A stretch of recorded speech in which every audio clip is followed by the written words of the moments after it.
Tonight, we report on why the Gorge Amphitheater's owner might not have to pay back taxes and when Grant County's new judge will be sworn in. What's happening in sports, Bob? The UW may use 2 quarterbacks in their season opener with Boise State, and the Cougars may have to postpone their opener with Portland State. Let's take a quick peek at our Weather Center forecast. Hi everyone, today in Moses Lake, tying the record high temperature, there is rain in the forecast and also much cooler temperatures. I'll have all the details just ahead with your extended forecast. I'm Amber Jenks, and we have all this and much more on iFIBER 1 News. From the iFIBER 1 HD studio here in the heart of the Columbia Basin, this is iFIBER 1 News. Your #1 source for local news, sports headlines, and our very own Weather Center forecast covering the entire Columbia Basin. This is iFIBER 1 News, and it starts now.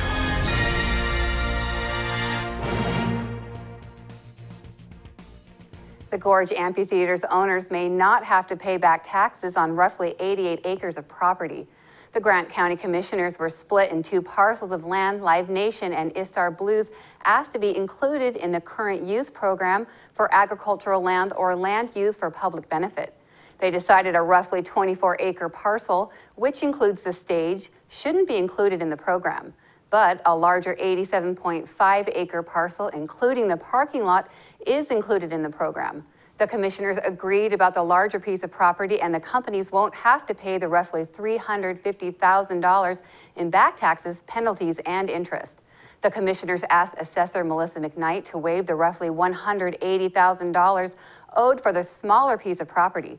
McKnight declined the commissioners' request and is seeking the owed taxes.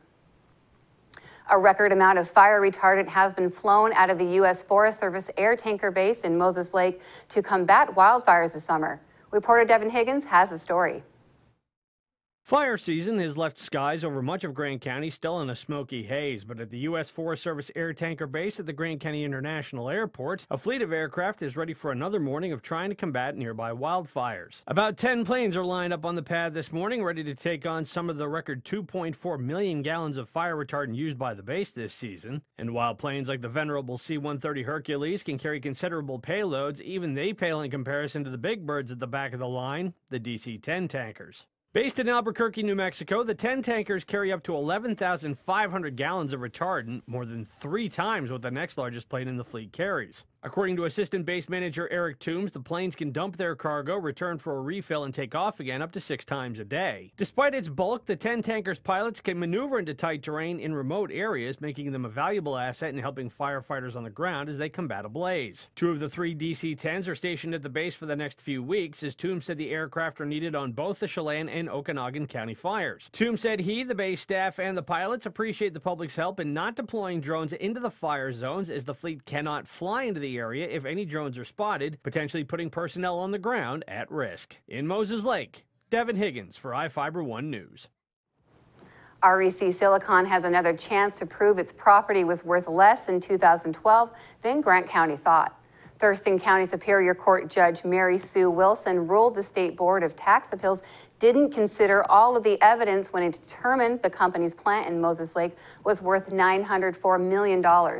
The ruling was the latest action in the 6 years of disputes between the company and Grant County Assessor's Office about the value of the polysilicon plant and its property. The judge ruled the State Board made a mistake when it didn't consider the report of one of the company's experts. The expert used a revenue forecast produced in October 2011 rather than in August 2011. Wilson noted the State Board didn't explain its basis for rejecting REC Silicon's appraiser's method. Prosecutors dismissed a burglary charge against a transient accused of taking tools from an open garage and still achieved a 1 year and 5 months in prison sentence. Deputy Prosecutor Mark Laminger moved to dismiss charges in Grant County Superior Court of residential burglary and possessing stolen property in the 2nd degree against Terry Osborne, a 29-year-old man. The decision came after a judge did not find enough evidence that Osborne committed residential burglary to hold him on bail. Chief Deputy Alan White stated another person committed the burglary. Osborne admitted he violated the terms of an earlier sentence in a 2014 case. The suspended sentence was revoked and he will serve 1 year and 5 months in prison. Now we take a look at people being sought by law enforcement. This is Sheriff Tom Jones with the Grant County Sheriff's Office. Each of the people you see here have a warrant for their arrest. If you see any of these people, we ask you do not attempt to detain or apprehend them, but call us at 509-762-1160 or send us an email at crimetips@co.grant.wa.us. If the person is presenting a danger, call 911. With your help, we can bring these people to justice and make our community safer. We'll be back right after this. My name is Kat Sanderson, Managing Broker for Pillar Rock Realty Group. We love the Columbia Basin because it's our home, and we want to give back to our community by kicking off our Pay It Forward campaign. If you buy or list with us, we will donate 1% of our total proceeds to a local charity of your choice and in your name. Call us today at 754-4444 or visit pillarrockrealty.com because we are your local real estate experts. Now for your iFIBER 1 News Weather Center forecast. Welcome back, everyone. I'm Cristina Sanchez with your local weather segment brought to you by Barry Motors, one great place to buy and service a car. We are still under an air quality alert across the area with high concentrations of wildfire smoke. For tomorrow, we do expect another day with warm and dry conditions, but cooler temperatures will be heading our way as we head into the weekend. For tomorrow, another warm day, but for Friday afternoon, slight decrease in temperatures. For this day, our high temperature right around the mid-90s for us here in Ephrata. Our record high temperature was set back in 1972 for this day, and the high temperature was 97, so we were a couple of degrees shy from tying that record high temperature. Our average high is right around the mid-80s this morning, in the lower 60s. We started off the day in the low 60s. Our average low is in the mid-50s. Our sunset at 7:50. For you in Moses Lake, your low temperature this morning in the mid-50s, quite cool, and today's high, tying that record high temperature set back in 2011, and the record high was 95 degrees.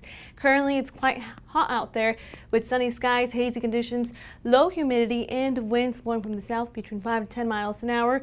Dry conditions will continue within the next 24 hours for us here in the Columbia Basin, but there is a low pressure system off the Pacific that will be moving into the area, bringing chance for showers and thunderstorms as we go into this Friday for the Cascades and also along the coast as we go into Friday night. That's whenever we'll have a best chance of showers across our Columbia Basin, and also for Saturday nights once again, and also in Saturday morning we'll have that slight chance of showers across the region, especially to our west, and for the Cascades, showers starting off for Friday. Now, as far as high temperatures for this Thursday afternoon for you in Seattle, in the lower 80s, mostly cloudy skies. Long Beach, your high temperature in the low 70s. Yakima, mid-90s as a high temperature. Sunny conditions, hazy conditions will continue across the area for you in the northwest. Your high temperature in the lower 90s, well above normal for this time of year. And within our Columbia Basin, high temperatures right around 7 to 8 degrees above the average high temperature for this time of year in the lower 90s. Sunny skies and once again hazy conditions. Royal City, your high temperature in the mid-90s and areas of smoke across the area. Our high temperatures will have a decrease for Friday afternoon. Highs only in the mid-80s. Mostly cloudy skies by then within our Columbia Basin. Then for Friday night, that's whenever we do have a good chance of showers across the region, and also as we go into Saturday, but with breezy conditions. High temperatures on Saturday in the mid-70s, so finally we'll have that relief in temperature. Sunday afternoon, mostly cloudy skies, highs in the mid-70s. Then we'll be warming up, but just a bit into the upper 70s as we begin the next work week. Low temperatures will be right around the low to mid-60s.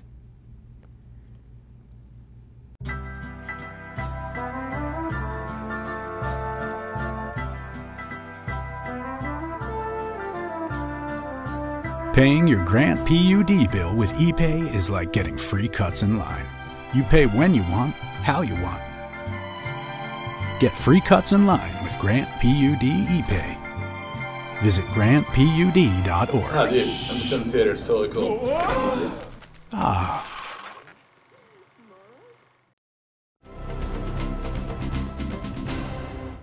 Well, after blowing a big lead the previous night, the Mariners had a comeback of their own, knocking off the A's 6-5 at Safeco Field.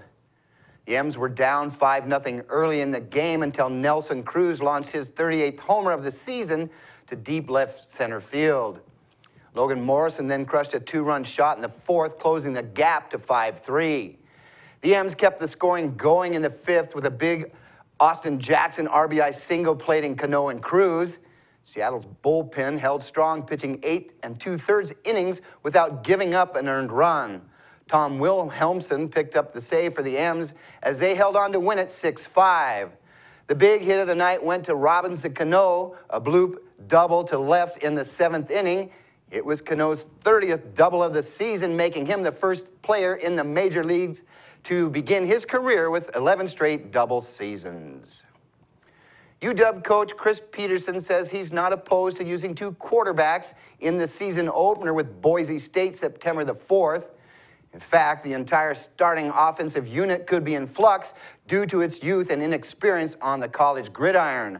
Offensive coordinator Jonathan Smith said the O-line will look entirely different than it did in January's Cactus Bowl.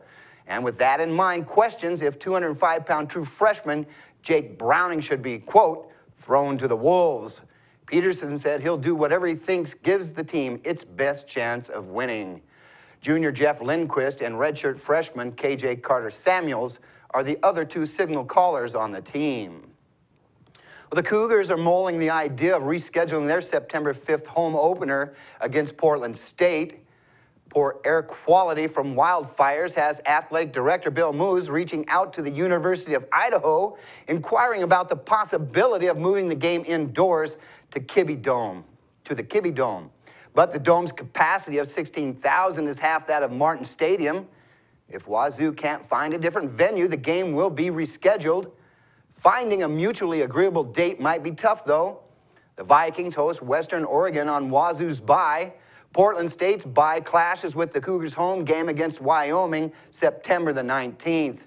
The game with PSU may just have to be put on hold until after the Apple Cup on November the 27th. Well, if you're a fan of the action on the pitch, you'll get a kick out of this incredible effort by goalie Craig Gordon at the 53rd minute of the Malmo Celtics soccer match. It's CNN's play of the day. Masterclass against Juventus, and Shunsuke Nakamura. That's a shot parried by Gordon and saved brilliantly the second time from Rosenberg. Gordon's doing his bit to keep Celtic. Well, if I put 2 outstanding saves since, and this double save, the opening strike could really have caught him unawares. He's hit it so early. But after... Wow, that's amazing reflexes by the Celtic keeper. Malmo took the fuss 2-0. We'll be back after this short break. You don't have to drive to Seattle for exceptional cancer care. Confluence Health's cancer program delivers world-class care close to home. We have a highly experienced oncology team in a state-of-the-art facility, and we're a member of the Seattle Cancer Care Alliance, which gives our patients access to world-renowned therapies developed at Fred Hutchinson, the University of Washington Medicine, and Seattle Children's. Together with the SCCA, we're delivering world-class cancer care close to home.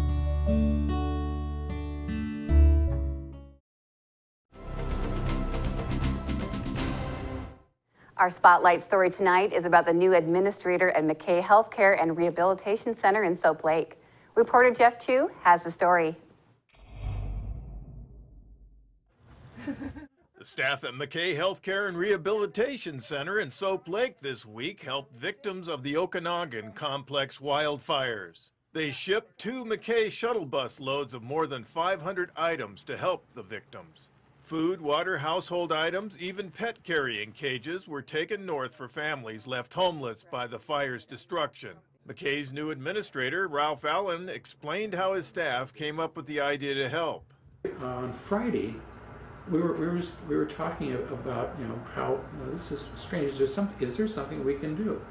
And the first thing that came to David's mind was, he said, well, I know they need water, because he says, I've done this on when he was in the Navy and the Army and that sort of thing. He says, they need water. I said, well, I happen to have $20. I said, well, here's $20. And in about 20 minutes, they raised over $200 just on the day staff that was here on Friday. And we got some, we decided we would donate some stuff from the kitchen, and we loaded that stuff up, and he drove it up to Nispelum and Cooley City, and We thought, well, that's kind of neat, so why don't we see what else we can do? The Soap Lake Nursing Home staff continues to accept donations. Staffers plan a food drive next month for fire victims. McKay maintenance worker David Dyer talked about the effort.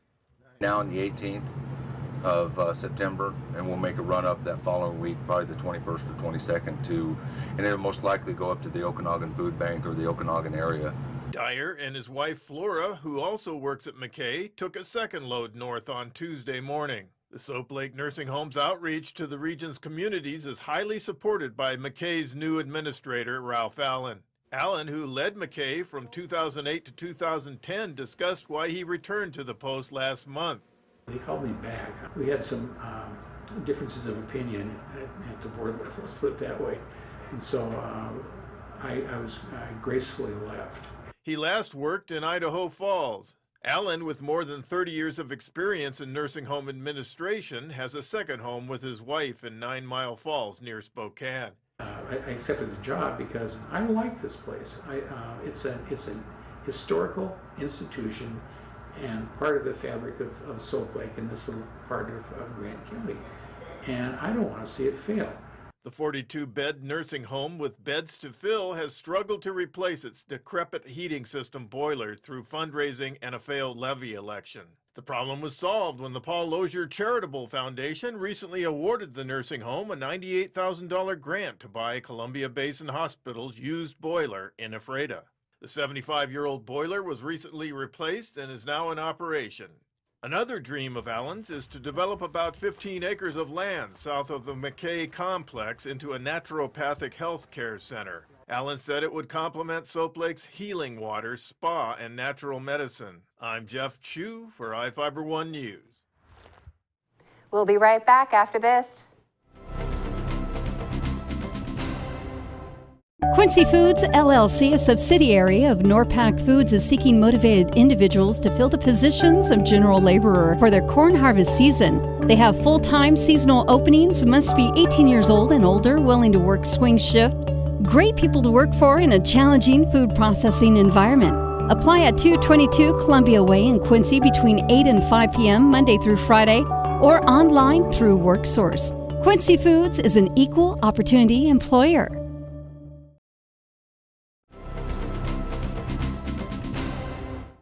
Welcome back. Grant County firefighters are sticking around north central Washington for at least 2 more weeks to help fight wildfires. The Grant County strike team, consisting of firefighters from throughout the county, was initially requested last week to respond to the Chelan Complex fire to assist with structure protection. According to Grant County Fire District 13, the team was quickly moved to the Okanagan Complex fire after an entire town was evacuated. The firefighters are working 12-hour night shifts to protect homes and patrol the fire lines. Grant County firefighters spent time at the Kettle Complex fire this week near Colville, assisting in a scouting mission after Air Resources located several residences in a remote area. Firefighters cleared fuels around the homes and conducted a backburn to save 4 homes. A Tacoma woman allegedly stole a car and left a man stranded at a Moses Lake motel. Prosecutors charged Trina Mull, a 27-year-old woman, in Grant County Superior Court with theft of a motor vehicle and theft in the 3rd degree. Mull and the victim were traveling to Tacoma in a 1992 Ford Crown Victoria on May 28, 2014, when they stopped at a Moses Lake motel for the night. When he woke, he allegedly found Mull had stolen the car and $200 from his wallet. He reportedly provided Mull's state-issued identification card to the police, telling them he was holding on to it for the woman as they traveled. The new Grant County Superior Court Judge David Estudio is being sworn in on September 10th.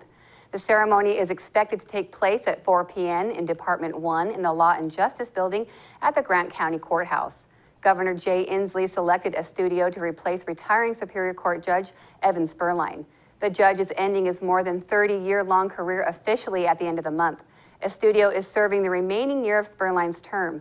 To continue serving, he plans to run for election in 2016.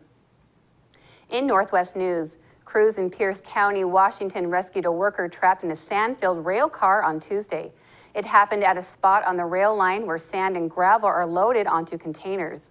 It's not clear how the man got stuck at the bottom of the car, which contained about 80,000 tons of sand. He was initially buried up to his chest, but still conscious and breathing. Crews used suction trucks to remove about 15,000 tons of sand, and the man was then hoisted out with a crane and hospitalized in stable conditions. It took about 90 minutes before he was airlifted out with the help of a special harness. Firefighters from overseas have arrived to help battle the Okanagan Complex fire, the largest fire in the state's history. Homeowners forced to abandon their property can now only wait as crews continue to dig lines and light back burns. It just brings tears. Yeah. It's been a difficult 10 days for Sandy Grodes and her husband, John. Just the people that are willing to help you. Yeah, means a lot. This camper is their home away from home now. An advancing fire forced the couple to evacuate last week. Now Sandy is waiting on a call from John. He went to check on their home they left behind. Insurance is not going to replace memories that you've clung to for 53 years of this marriage, you know. So, yeah, it's really difficult. The Okanagan Complex is the state's largest wildfire ever, and it's threatening hundreds of homes like Sandy's. Firefighters say it's like nothing they've ever seen before. When we got here, the fire was very unpredictable. The winds were swirling, so the fire was moving around a lot, going different directions. With resources spread razor thin, first responders do what they can to keep fighting. Safety is always the top concern. We're going to, as the saying goes, we're going to risk a lot to save a lot, and we're not going to risk much to save a little. And Sandy appreciates what they've done. She got that call from her husband. Our home is still there. But she knows that can change in a matter of seconds. Just to know that he's safe and the house is still okay, but as he said, if there are that many firemen up there, it must be pretty close. That's going to do it for us here at iFIBER 1 News. We want to thank you for watching, and we'll see you again tomorrow.